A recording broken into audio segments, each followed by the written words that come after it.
Hello, sir. My name is Grissing, the head doctor of this hospital. If I may speak freely, sir, we expected more than just an officer's rank to support our current situation. The Hun could break through our lines at any moment now. Head Doctor, mind your tongue. This is our new commander in charge. Sir, I'm delighted that someone with your experience is joining us. I recall your work in London very well. Major Henry Wells. As you all know, I was directed here to manage this hospital.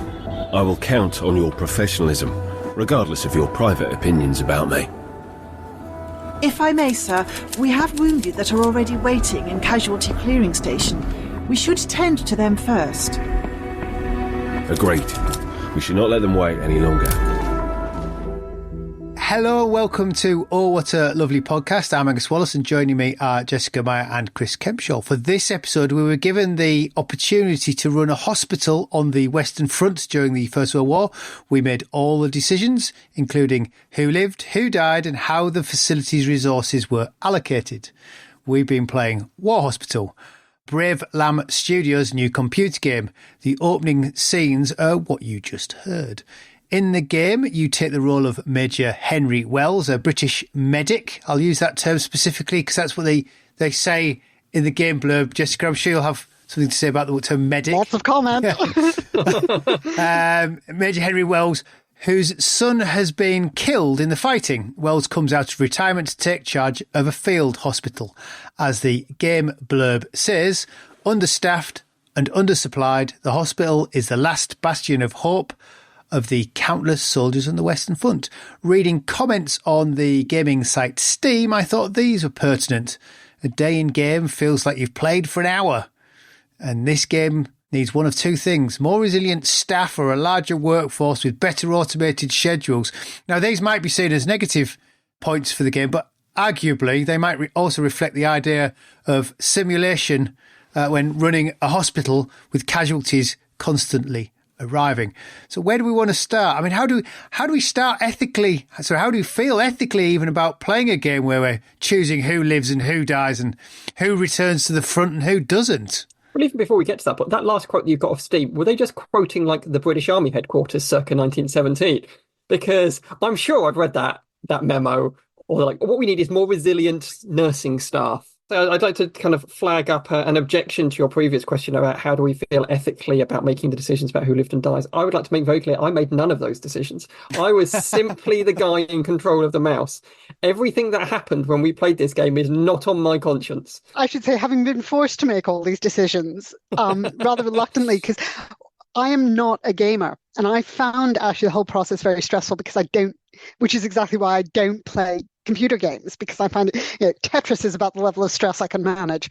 I play solitaire online, that's about it. So in that sense, I was the wrong person to be thinking about the ethical decision making, because my attitude is, well, there are plenty of computer games where actually doing the killing. This is more ethical in the sense that you are attempting to manage people to save lives, even if it is to recycle them. Or you do have the opportunity not to recycle and send them home. I can't remember. What's the third option, Chris? Send them to HQ. So I send to HQ, yeah. Send to HQ, and I found out what the benefit of sending them to HQ is. This will make more sense as we go through the episode. But if you send soldiers who have been rehabilitated to HQ, you earn staffing points, which allows you to hire more surgeons and more doctors and more nurses and the like. So therefore, you have to weigh the demands of the front line against potentially the benefit of kind of sending a chap off to an office somewhere and maybe hiring a new nurse in 6 months. It's slightly curious because it's a game all about war that you don't control the war. You are reacting all the way through and trying to facilitate that war. That ethical dilemma is actually very central to one that, is there historically, because military medical services are recycling men or service personnel. They are there to ensure that people reach the optimum state of health so that they can be reused or discharged if they can never reach that optimum state of health. In the First World War, where medical officers were being recruited from the ranks of professional doctors, many of whom took the Hippocratic Oath of first do no harm actually quite seriously at this point in time. That idea that they're not trying to heal or indeed cure, which is, the idea of curing is very big at this period, or only doing so in order to cause more damage, causes huge difficulties for many. The most famous example being that some of this moral dilemma is there in W.H.R. Rivers' diaries, not perhaps to the extent that Pat Barker ends up dramatizing them in Regeneration, but certainly her depiction is based on reality.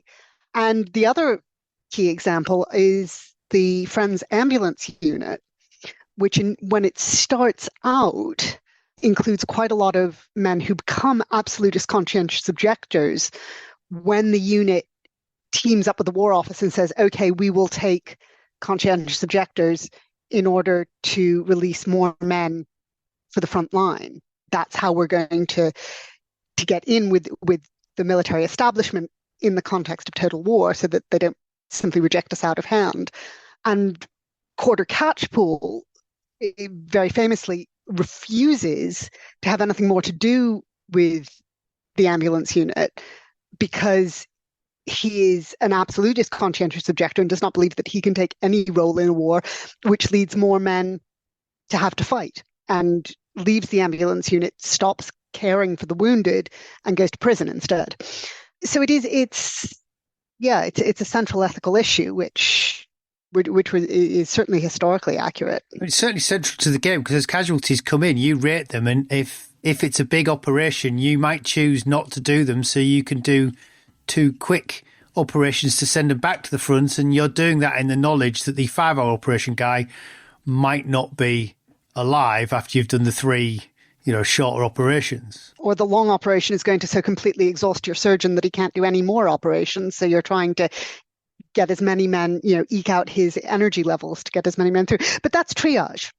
We never reached the point where we had to ration supplies, but there was clearly at some point, that was further down the line in the game. That's clearly going to be a thing. Yeah, exactly. That do you have enough supplies to do the big operation, or can you do 2 smaller operations? And that again would have been something. What I'm not clear is if the game gives you any sort of capacity for initiative in terms of reusing materials in ways that they're not intended for. The stretcher made out of 2 rifles and a greatcoat, or the patty that becomes a tourniquet. You can, I believe, Chris, you can send out, 'cause you're issued with various other sort of, I guess, the non-military units like the scouts, and you can send them out to gain loot to make yourself more. Yeah, kind of reconnaissance around the hospital. So there is that idea of scavenging up material when you're struggling. To come back to the ethical thing, because I think one of the first things that you were both saying is something that kind of deserves kind of properly iterating, is that it's an understandable line of conversation for a game like this, but it's a very odd one that the game where you're in charge of a hospital provokes the ethical consideration, not the games where you're in control of an army.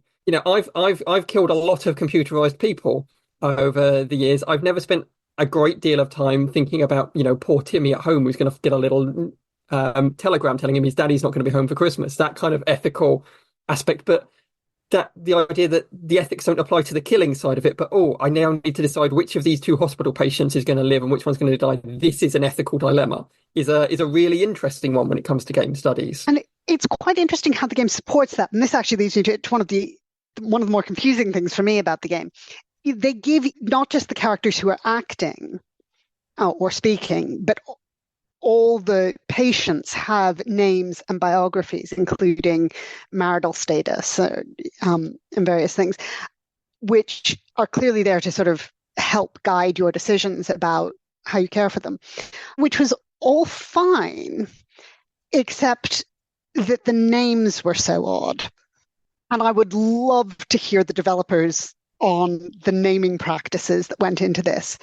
There was the orderly called Jaden, and we had quite a long discussion in our playthrough about whether Jaden is a name that would have even existed in any military.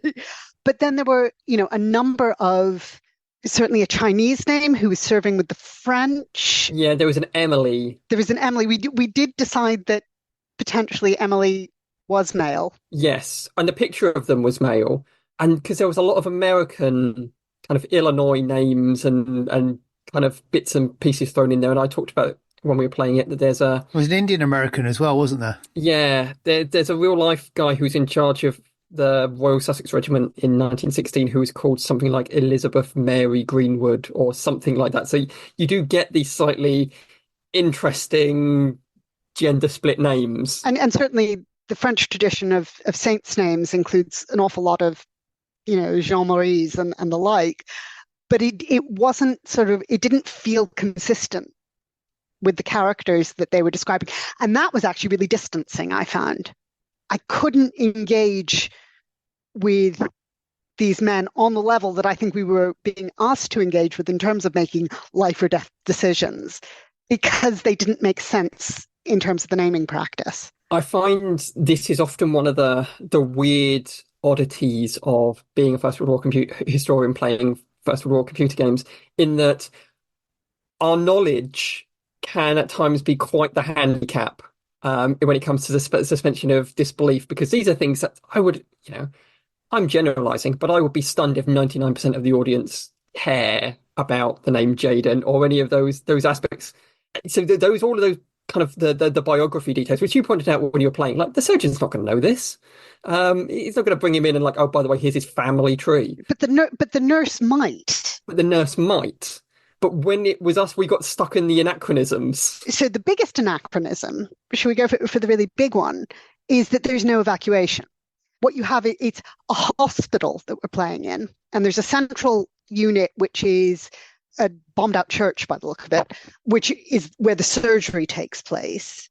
And then you've got something that they call the casualty clearing station, which is essentially what they mean by triage. It's where triage takes place, which of course is not how it functions. What they've got, because it's on a railhead, they've got essentially a casualty clearing station, which is a medical unit where operations could take place, where there's a certain amount of ward space for recuperation, because then they've got a rehabilitation unit. Yes, there will be some triage going on at a casualty clearing station and some temporary rehabilitation, but they're really there to move people through via that train head. They're going for historically accurate terms without actually representing what there was. And the key thing for me, the bit that I've been writing about and talking about for years is the movement. Medical care doesn't happen in one moment or in one place. And I think they've got that it takes time. Everything takes time in this game, and that is what costs you. But they're missing the movement. And I don't know how you get that movement and the dangers that come with the movement into a game about military medicine. But not having it, for me, was actually a huge issue. Well, in later stages of the game, though, there is some sort of medical facility closer to the front line, isn't there, Chris? I forgot what they were calling it. You can build the advanced dressing station, which is right at the front line, and then medics will bring people down from there to the casualty clearing station. So whether or not that ends up working as like a preliminary triage thing or not, or just something that kind of stops people backing up quite so much at the casualty clearing station, or maybe they arrive in a better condition than some of the chaps who were rolling into the casualty clearing station. I think what you end up with in regards to this issue of movement is the moment, which are historical computer games, not just First World War games, are replete with them, of the moment when setting or kind of playable location collides with reality, and you always have what's going to give, and it's going to be reality, because that's a very, very self-contained space they have there in this game, and they've really packed a lot of stuff into it, and you're building an X-ray facility there as well at the same time. There were mobile X-ray facilities that went round to, and that's a really interesting innovation of the First World War. And that's what I mean about, if you lose the movement and the distance that the wounded and the sick had to travel to get the care they needed to recuperate, then you're losing a huge aspect of what makes the war dangerous. So you spend a lot of time exhausting your different characters, and you exhaust by working. And the work of the surgeons, the work of the nurses in caregiving, that rang true. That, you know, that's what they're spending time and energy doing, or would have been spending time and energy doing. What you lose is the orderlies, who they refer to as medics. All sorts of problems with that term, but Well, I've got the compendium description of the medics, if you'd like. We'll come back to that in a second. But you know, the point is that what you lose with the medics is the exhaustion of physically carrying men and the emotional investment that they get, because they're the ones who will know that these men have children at home, because they spend time with them, carrying them. If they want to keep them awake, they'll be talking to them.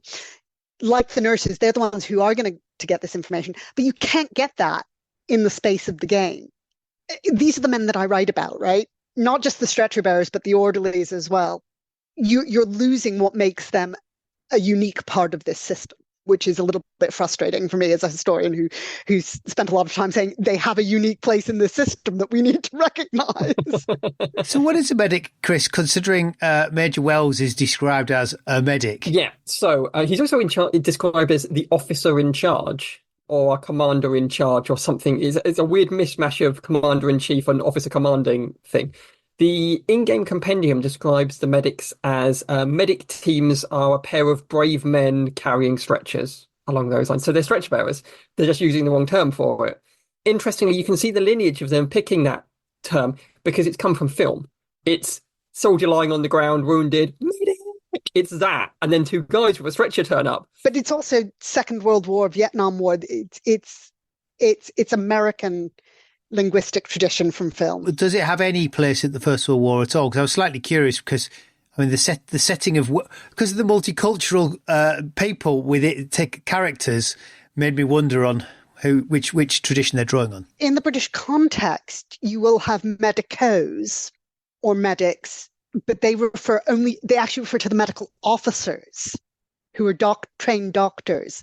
Someone who is not a trained medic, not trained, doesn't have medical training, which includes nurses, wouldn't have come under that. And it also refers to civilians as well as military, this idea of military medics. You have an awful lot of abusive terms for the medical corps at all sorts of levels. The army can be extremely rude about the medical corps.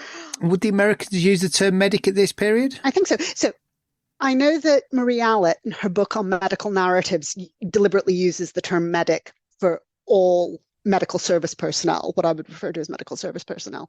I have issues with that, but that's something for an academic bit of writing, I suspect. I don't know enough about, there's a very short book on the American medical services that I'd need to go back and check to see what the terminology is that's used. Just curious, because it's such a multicultural sort of setup. I mean, I know it's meant to be British, but I don't know if we ever get any Germans. We never had any Germans coming in. Not yet. I wouldn't surprise me if they appear later in the game. Well, it's a very specific period in time that it's set. The game we played is the 6th of June, 1918, which is, I'm assuming, Battle of Assen. It's probably getting close. It's pre-Amiens. Where you get the British, French, Italians, Americans and Germans all present, which could be a bit of a box ticker for if they're, from a developer's point of view, we need to get as many nationalities in it as possible. Well, they're certainly getting as many as they can in the naming practices. And we also have the chief engineer, who I think is actually ASC, Army Service Corps, rather than a sapper, to be quite frank, is Indian and is Indian Army by his uniform. Which is a little bit odd on the Western Front. Along with the names, I'd like to know where they're getting the images from, because all of those soldiers had a different little cartoonish photograph image.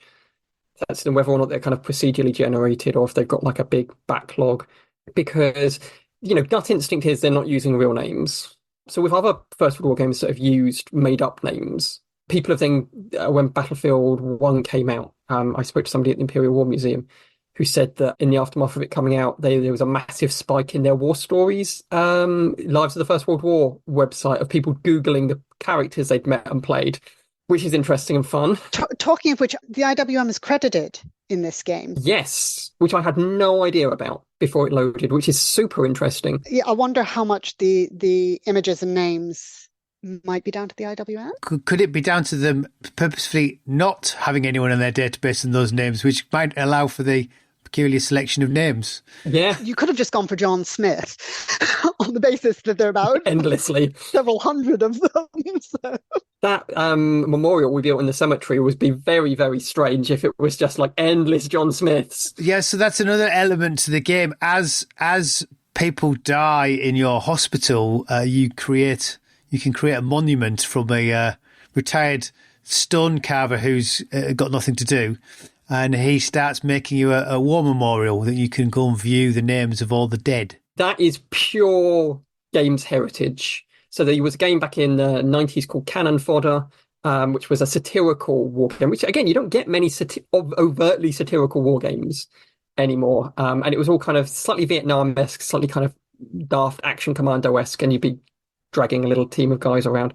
And when they died, you could then look in a cemetery and see all of their names, which was very kind of Oh, What a Lovely War style cemetery. And there's been other games since, like games like Mass Effect and the like, which have reused the idea of, you got a character killed, here's their name on a wall, even games like XCOM and the like. So that is pure kind of game heritage. So a couple of things about that memorial. First of all, the retired stonemason is from the local village, which, is a Frenchman from the local village, or I assume it's French, not Belgian. It wasn't entirely clear where we are on the front. But that at least references the fact that, and it wasn't the men from the local village, because particularly in France, you wouldn't have had any men there, actually in Belgium either, because they'd all have been conscripted into the military at that point, or only very old men. So I suppose a retired stonemason might be valid. But it was the women who did the washing and the mending locally.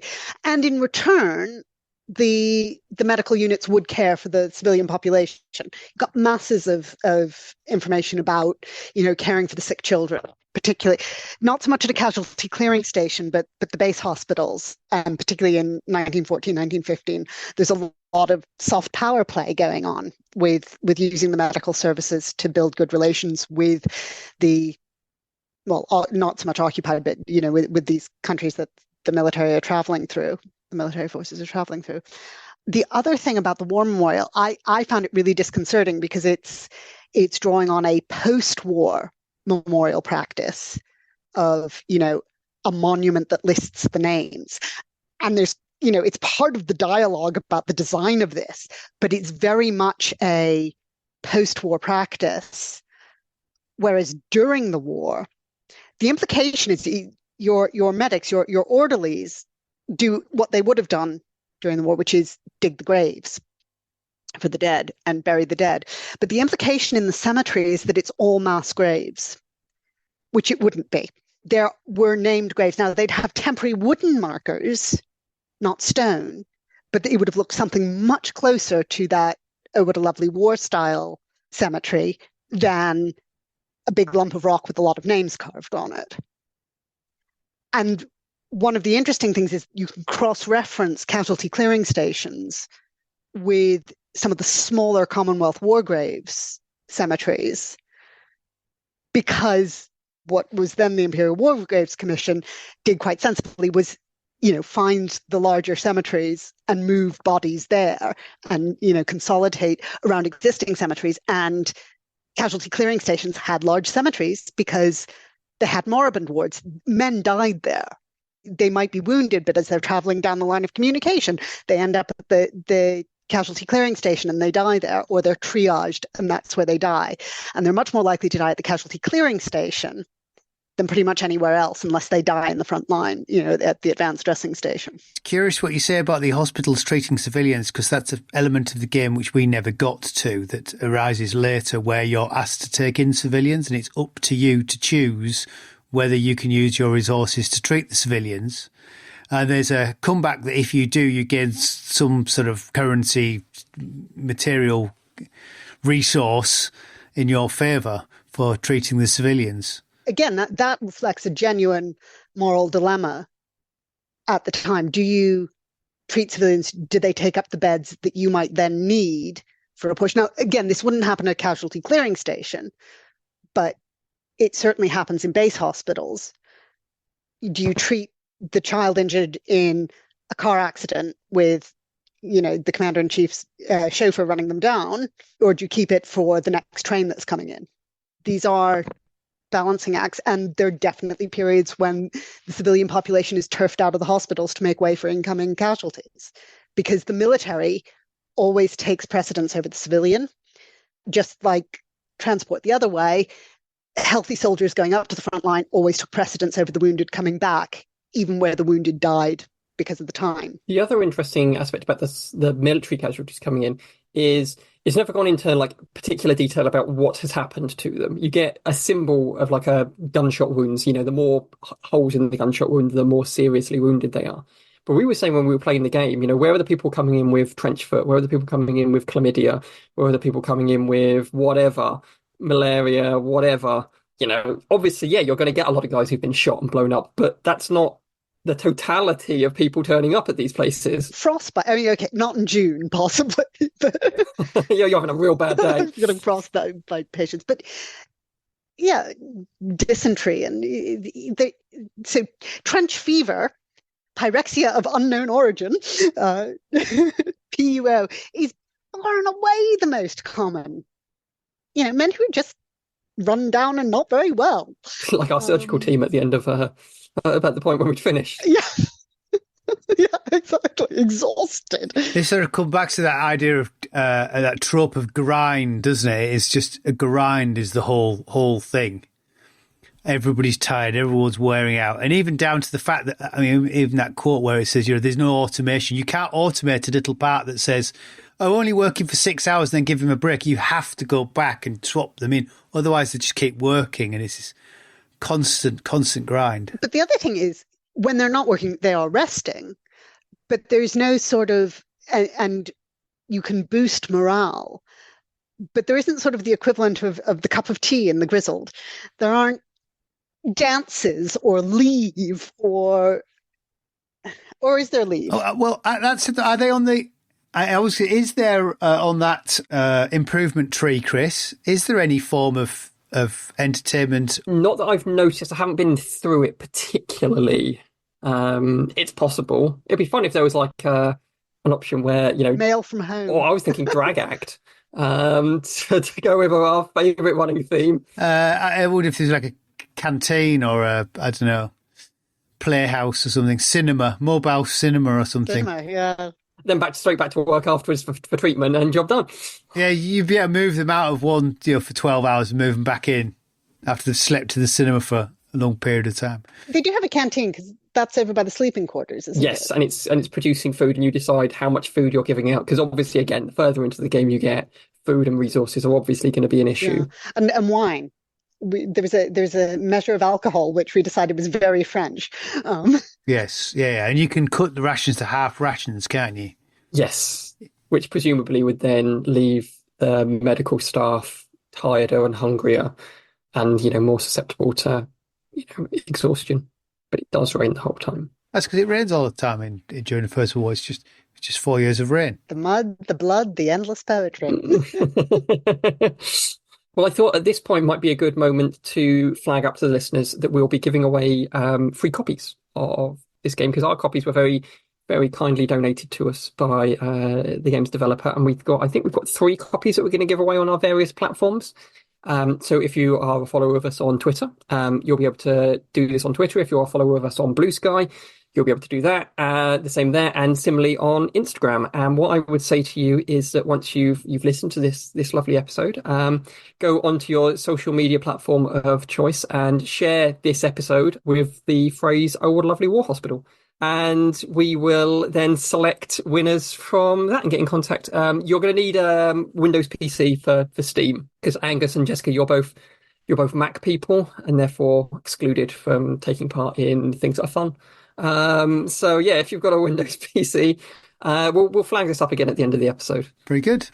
Where else have we not explored? I'm still intrigued about the resource management. And we didn't really get into this because we didn't get far enough into the game in our playthrough. But But it was nice to see sort of the overlay of logistics and medical care. Chris Phillips would be pleased. Yes, there's trains and logistics. Although the trains are in a very healthy state. You get told how often the trains are going to run, which is quite nice. To be fair, we get told in this country how often the trains are going to run. It doesn't mean it's true.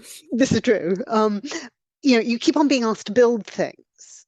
It would have been actually building the hospital rather than we built a pharmacy at one point. We built a pharmacy and we built an X-ray machine. So they weren't necessarily things that I would expect to be built on the Western Front, but building was a big thing that orderlies did an awful lot of. What you don't get, and again, it's this thing about stasis rather than movement, is have to consider the literal logistical considerations. So I think at one point I asked if there were any latrines.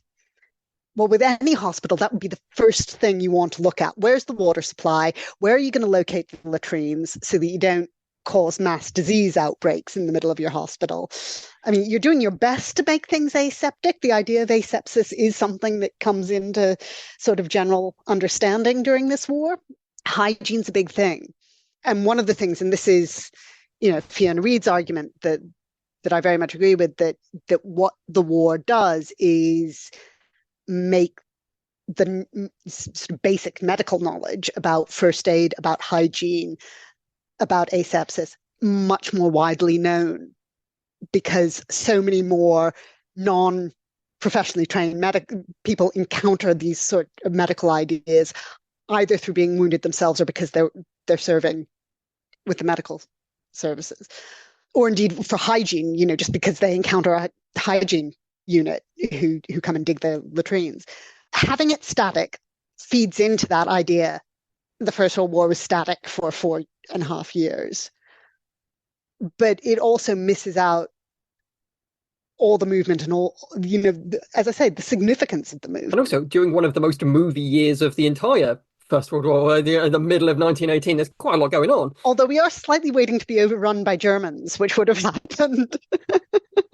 In his defence, there was the scenario sort of gameplay was, if we don't return enough men to the front, you will be overrun in the German offensive. So there is... Yeah, and the trenches are just up the road. I sort of felt that the improvements you make almost feel bolted on, less to do with anything to do with the First World War, but all to do with... You could reskin this game. It is ultimately a resource management game. And so resource management games have improvements to help you create your own resources. So someone has to go, well, what can we add on with a World War I hospital theme that we can build to fit into that mould? Because that's what's expected from the gameplay of that genre of game. Yeah. What I would like to have, because, I said we built the X-ray machine or building or whatever it was. There was an X-ray thing. I would like to have, seen a little bit more about what that did. Like, what I suspect was happening is when you go into, you send somebody to surgery and it comes up with various kind of basically statistic numbers. There's a 20% chance that, because the surgeon's well rested, that this will be fine. There's a nurse in there, so there's a minus 20% chance that he'll die horribly on the table. Those various bits and pieces. And I imagine those kind of modifiers change when you add in an X-ray machine or something like that. And occasionally you'd get medical emergencies, which I imagine we can pick up shortly. But I would have liked to have seen a little bit more of the impact of, why is the thing that we've just built and invested resources on, what's the material benefit of it? So there's surgery. We have a surgeon in there, and you can have nurses and you can have orderlies. There's no anaesthetist. And actually, anesthetic and the proper delivery of anesthetic was potentially one of the most dangerous things, because there aren't anesthetic machines. There isn't a way of measuring. It is down to the judgment of the anaesthetist. Anna Carden-Coyne has some really interesting discussions about just how frightening this was, because you could either wake up because you haven't been given enough, or you could die because you've been given too much, and the margins of error were really quite small, and then you potentially run out of anesthetic. So in terms of a resource management example, anesthesia would have been a really interesting one in a way that an X-ray machine isn't quite so obvious. The X-ray machine might be on its way to something else, so sometimes it's just a stepping stone to whatever the next bigger thing is. Yeah, there's a payoff down the line. Yeah, but anesthesia, if you're going to have surgery as your main form of care, as opposed to wound drainage or bandaging or, number 9 in duty, which is the medical officers stand by, Step up from rum. It's not so much rum. It's an emetic. It's the number 9 pill. If you're going to have surgery as your main form of treatment, then it would seem logical to have anesthesia as your I can see that. An add-on. I know that further down the line you have the option of having a trauma surgeon, so I wonder whether or not maybe there's something along those lines, which again makes you slightly wonder what the surgeon is doing at the moment if he isn't also doing trauma. We did mention that, and the concept of a trauma surgeon at this point, that felt anachronistic to me. Surgery was surgery, and trauma was, medical trauma. It is. I can't remember what the exact definition, but it's related to blood loss, isn't it? It's similar to shock. I was watching the trailer before we started, and it talks about sending men back to the front and the things you've got to deal with. The one thing it does discuss is how you have to deal with morale. Now, there is a morale tracker, which our morale, we went down and then it went up. And then trying to read the comments online, trying to figure out what the morale tracker did, I couldn't work out. I was not the only person commenting, what's the morale tracker do? It doesn't seem to affect anything. No, you'd imagine bad things happen the lower it gets. Maybe people get tired quicker when their morale is low. I was going to say, if you have low morale, does everybody get tired more quickly? Or is the morale tracker, I don't know if it's doing something else, or does that affect the general morale of the men at the front and the shell shock if they're coming in with mental problems? Because there was something about linking food and morale, wasn't there? So that if you get too low and you can't put people on half rations because you'll crash your morale. Maybe. I mean, it's possible that some of our early morale dips were because patients were dying, and death makes people sad. As we learned in The Grizzled. Nothing a cup of tea won't fix. Yeah, it's funny actually there is no sort of, as you say, tea or rest recuperation before you go back to the, it's almost staging point, hot meal back to the front. Or retraining. If you just had major surgery. I should say, we're making this recording while I have my leg in a brace, and I'm getting a very practical lesson in what it is to be temporarily impaired. Well done for making it out of the advanced dressing station. Yes, indeed. Well, so if you got a bloody one, if you made it back home, the chances are that you would be recycled potentially to headquarters rather than back to the front line, but you would have to go through a training center. And you would go through military retraining to get you back up to fitness, as well as medical rehabilitation and recuperation, which, of course, if you're doing this as a casualty clearing station, they never get back as far as base, let alone the home hospital. But even so, you would have, for the severity of some of the surgery that was going on, you would, as I say, the casualty clearing stations are moving people through as quickly as possible. It does look great. It's a gorgeous looking game. And I mean, Jessica was saying earlier on that she found it very stressful. It's a game designed to be stressful. It's that kind of resource managers always are. It is fun. It is quite compelling to play. I'm pretty sure I'm going to go back to our saved version and carry on with it at some point. And I think I said to you both when we were playing this, if somebody had sat me down in 2013 and gone, guess what you're going to be playing in just over 10 years' time as an outcome of the First World War centenary, it's like, there is no way this is going to exist. There is no way that a game about running a military hospital on the Western Front of the First World War is ever going to have legs. It's just not going to happen. And yet, what a fun idea for a game. It is a peculiar idea, but it does work. And you can see all your little guys running between the various postings as you shift them about, and you can watch them carry their bodies to the cemetery, and then it takes you into the recon. Actually, we've never seen the trailer shows you operating theatres, which we never saw. So that presumably that's not gameplay. No. Well, don't we go?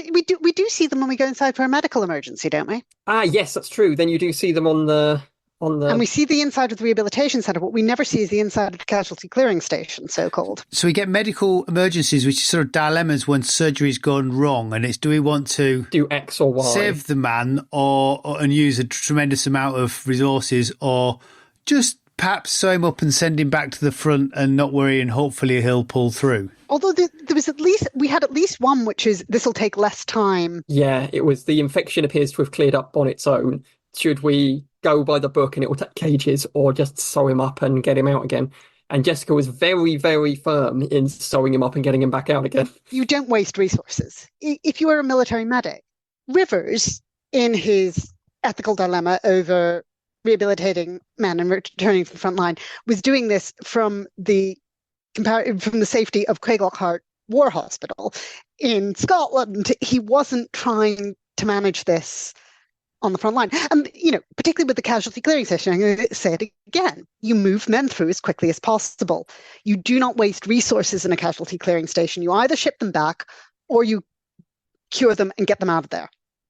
Because you're going to have the next train load. What would have been really interesting, this is for the future development, would be to develop a form of group gameplay where you compare the casualty clearing stations, which did happen from 1916. This was a huge innovation to pair casualty clearing stations. So one would open, take all the casualties. The minute they were full, they shut their paired CCS, took all the casualties. As soon as number one had cleared all their casualties, had stabilized all their casualties and cleared them out via the train line back to base hospital, they'd reopen and take in, and number two would shut. And this meant that the crisis that happened on the Somme for the British Medical Services, where you got all the casualties stacking up because there wasn't capacity within the casualty clearing stations, and then that fed into the train services and the ambulance relays. This doesn't happen after the Somme. The Somme is a crisis point, and then they bring in this pairing, and it makes a huge difference. So you have capacity in there for making this a more communal game and starting to have to work with other players about when do you open, when do you shut. Is there a co-op mode, Chris? Not that I'm aware of. But you also... You'd need a way of moving mass casualties out, which isn't there at the moment. Well, there is a railway line. But it's not an option in the rehabilitation centre, is it? Put on train. Become person at other end of lines problem. I mean, because you could collect a large number and then say train transport. Yeah. Or you could do it in triage. Train transport. Move on to somewhere else. I can't cope with it. You'd possibly need some stabilizing, evidence of stabilization. Morphine, give them morphine and a clean bandage, it'd be interesting to know what happens at that advanced dressing station, because that would be a dressing station action. Yeah, so Chris, you need to press on and get to the advanced dressing station and let us know what happens when you... So next time in like a month's time or so when we come back and I'm just absolutely pale white. And horrified by the decisions that I've had to make. Blood on your hands. Yeah, it becomes real difficult to control the mouse. It's good fun. It is good fun. I've played many worse. Firstly, I've played many less interesting historical computer games, and I've definitely played a lot worse historical computer games. And it's an ongoing area of interest to me that the First World War is coughing up. There's still enough interest from the centenary and what was done during that to keep creating stuff like this. So I've raised a lot of historical objections as a First World War medical historian, but as a military medical historian in general, how cool is it that this aspect of military history it's not just killing people, there's a whole other side to the waging of warfare. And it moves gaming on from just shooting people and not learning anything and thinking about resources to actually something that you could lean towards being vaguely educational or at least thought-provoking. I reckon as time goes on, I was saying to Jessica when we were playing that it's a shame that there isn't like a very easy tutorial teaching mode that would make it kind of accessible in the classrooms. But the thing I always say about historical computer games and stuff like this is that YouTube is a godsend. I would bet there'll be people who record their stuff and put it online that you can use. I think the thing that makes me worried about it as a teaching tool is that fact that the gameplay always takes precedence over the history, and that there is enough anachronism based on film, based on later conflicts and the medical services in later conflicts. I'm not sure how good it would be for a teaching tool for this conflict in particular, as a historical teaching tool where you have to think about the specific historical contingency. So a few years ago, it must have been during the pandemic, I did First World War and the First World War in computer games course. It ran at the same time, and there was to be 2 seminars every week.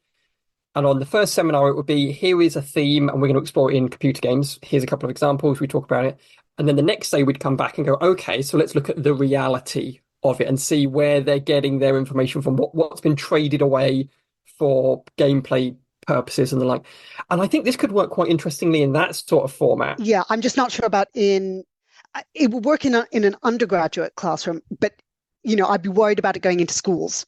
It's something that, I can see it being marketed to schools. Not least, we've still got a GCSE module in health through time. And there's lots of online public-facing resources which are designed specifically to bolster teachers, to support teachers who are teaching that module. I'd be concerned about this, having a sort of play in the classroom element to that, to be marketed to that audience. But yeah, absolutely at undergraduate level as a way of thinking about, because I know we're going to be running an undergraduate module on public history and popular culture that has a week on games. I'd completely forgotten that school teaching even existed. When I was talking about teaching, it was just automatically in my head it was undergraduate. There's nothing before that, surely. I went and did a school talk yesterday, so I'm very much in the mindset of there are historians under the age of 18, believe it or not. And they do take it in, because just out of curiosity, as my daughter's been in the First and Second World War, I just checked with her randomly yesterday just to see if she knew who won the war. I suddenly thought, I wonder if anyone has actually explained to her who won or didn't win the war. So as we move away from the game, have we got anything else, Rada? Shall we wrap that up? Do we want to remind people about our competition? Yes. So as we have reached the end again. So again, if you follow us on Twitter or X, if it's it's been an hour since we're recording, can't rule out the possibility that website is folded. Also, we're on Blue Sky and we're on Instagram. If you follow us on one of those platforms, once this episode is released, if you share it on that platform with the comment, "Oh, what a lovely war hospital," we will draw winners from each of those and provide you with a free code to play the game. Again, you're going to need a Windows PC. You're going to need to have a Steam account to get hold of it. But yeah, it's good fun, and thank you very much indeed to the developers who, after I just decided to just be incredibly bold on Twitter, would you just we've been talking about this online and in podcasts for almost as long as we were trailing Snoopy as the Red Baron. Because otherwise I'm going to have to buy it, and I will buy it, but I would much rather have a free copy.